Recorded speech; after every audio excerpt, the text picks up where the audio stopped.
City sanitation workers spent the day cleaning up City Hall Park, removing the anti-police graffiti that's covered the sidewalks since protesters set up camp in the park some 3 weeks ago.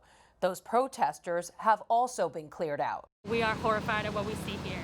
Taylor Banning didn't camp here, but did join the protests. She called it disturbing that the NYPD showed up at 3 a.m. and forced the protesters to leave.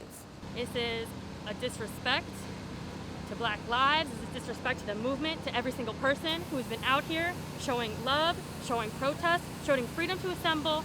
The so-called Occupy City Hall protesters assembled here, calling for the police to be defunded.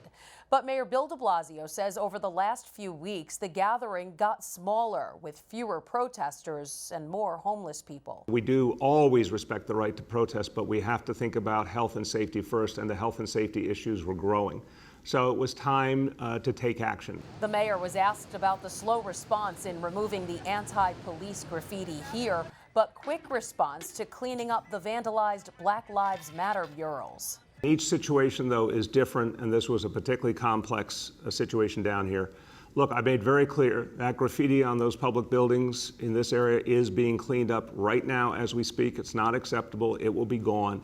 Police Commissioner Dermot Shea says he couldn't be happier with how his cops responded overnight, with no injuries and no real use of force.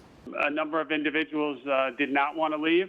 The result was one arrest for attempted assault where a brick was thrown at an officer. Luckily, that officer had a shield. It left a dent, I'm told, in the shield, but nobody was injured.